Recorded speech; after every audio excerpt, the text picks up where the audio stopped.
Hello, welcome to my study wide channels. आज का जो सब्जेक्ट है वो है digestive enzymes of our body. इससे पहले भी हमने इसके डाइजेस्टिव सिस्टम के कुछ ऑर्गन्स के वीडियो डाल रखे हैं, उसी से रिलेटेड हैं। तो आइए देखते हैं कौन कौन से एंजाइम्स हमारे बॉडी में होते हैं जो कि हमारे डाइजेशन में हेल्प करते हैं।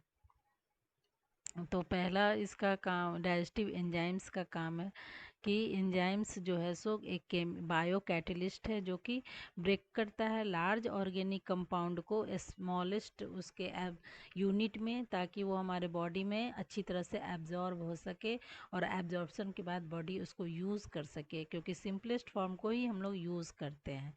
हमारे बॉडी का हम लोग ह्यूमंस में जो भी सोर्स ऑफ फूड होता है वो मेनली प्लांट से ही होता है। तो प्लांट का जो ये फॉर्म होता है कार्बोहाइड्रेट, वो स्टार्च का होता है।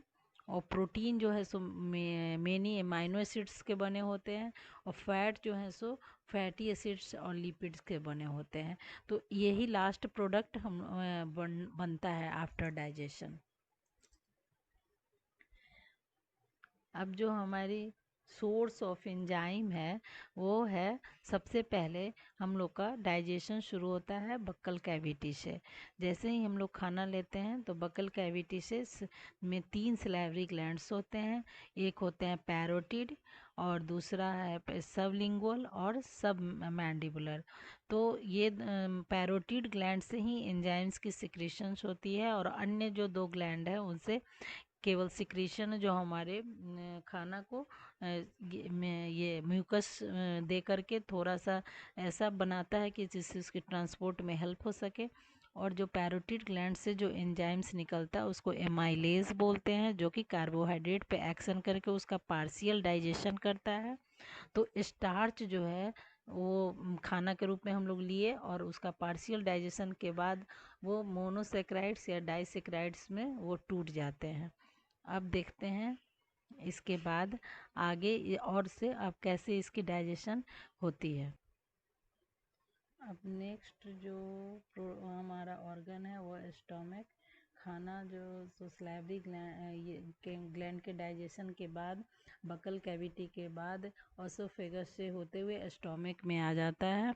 स्टोमक की भी वीडियो मैंने पहले से डाल रखी है, आप लोग उसको फिर से देखें तो उसका डिटेल्स पता चल जाएगा। यहाँ पे मैं ये बताने वाली हूँ कि स्टोमक में किस किस फूड के किस किस कंपोनेंट का डाइजेशन होता है। तो यहाँ पे स्टोमक में 3 तरह के सेल्स होते हैं, जैसा पहले भी बताया था। पेप्टिक सेल्स, जिसको जाइमोजन सेल्स भी बोलते हैं। और पेप्टिक सेल से जो हमारा एंजाइम निकलता है वो है प्रोपेप्सिन। और प्रोपेप्सिन का ये एंजाइम्स का कैरेक्टर है कि वो एसिडिक मीडियम में ही काम करता है। एसिडिक मीडियम काम करता है तो पेप्सिन में आता है, और पेप्सिन जो है सो प्रोटीन का पार्शियल डाइजेशन करता है। और ये एसिडिक मीडियम के लिए रिस्पॉन्सिबल है। ऑक्सेंटिक सेल से HCl निकलता है, वही एसिडिक मीडियम में कन्वर्ट करता है। और उसका एक और काम है कि यदि हमारे फूड में किसी प्रकार के जर्म्स या बैक्टीरिया आते हैं तो वो उसको भी किल कर देता है। और एक सेल्स होता है गॉबलेट सेल्स, जिससे म्यूकस निकलता है, जो कि HCl वो है कि गला सकता है हमारे मसल्स को, इसलिए उसकी प्रोटेक्टिव कोटिंग के लिए का काम करता है। और यही इतना ही डाइजेशन स्टोमक में हो पाता है। और स्टोमक में जो खाना है सो बहुत, और जो छोटे में आ जाने पे के कारण उस जो बोलस था हमारा अब उसको काइम बोलते हैं। और स्टोमक से खाना जो जाएगा अब इंटेस्टाइन में जाएगा, और इंटेस्टाइन में खाना जाने के लिए वहाँ पे कुछ स्फिंक्टर लगे हुए रहते हैं जो कि रेगुलेट करते हैं। है लिंक डिस्क्रिप्शन में। तो हमारे बॉडी के बाद अब ये लीवर और गॉल ब्लैडर के बारे में जानिए। हमारे पूरे बॉडी के डाइजेस्टिव सिस्टम में यही दो ग्लैंड का काम करते हैं, जो कि जैसे इसमें लीवर में जो है सो गॉल बाइल बनता है, और वो बाइल स्टोर होता है गॉल ब्लैडर में।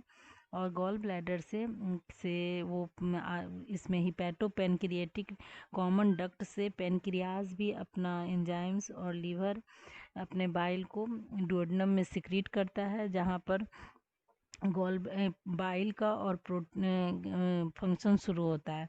तो बाइल जूस का जो मेन फंक्शन है वो है हमारे बॉडी स्टोमक से आए हुए खाना का जो मीडियम है वो एसिडिक है, और पेनक्रियाज के जो भी सिक्रीशन एंजाइमेटिक सिक्रीशन है वे सभी न्यूट्रल मीडियम में ही एक्शन होता है उन लोगों का, इसलिए सब बाइल जूस जो है सो उसको न्यूट्रल करता है उस मीडियम को।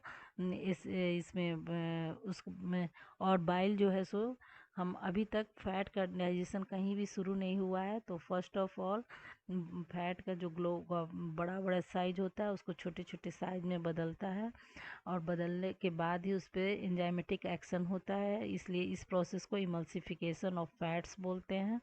उसके बाद लीवर का काम ख़त्म हो जाता है। अब जो हमारा नेक्स्ट स्लाइड है वो देखिए आप,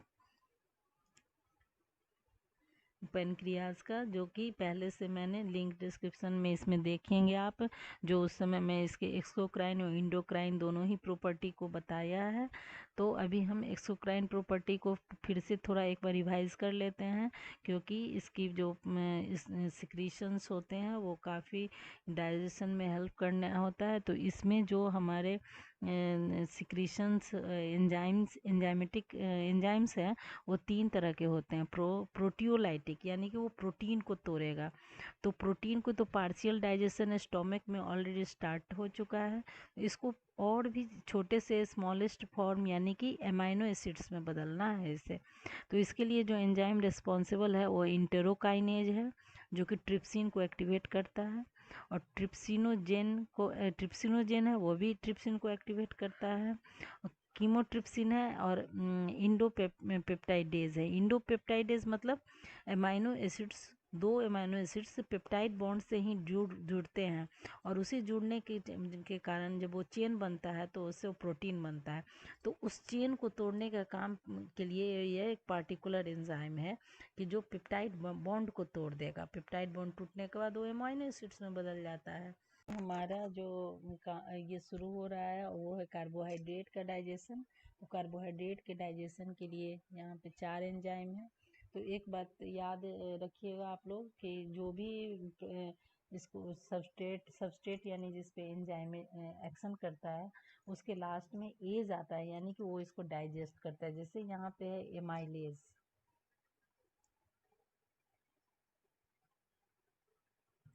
तो एमाइलेज मतलब हो गया कि वो किसी भी तरह के कार्बोहाइड्रेट को वो उसका एंड प्रोडक्ट पर काम उसको एंड प्रोडक्ट में बदलेगा, यानी सिंपलेस्ट फॉर्म ग्लूकोज में बदलेगा।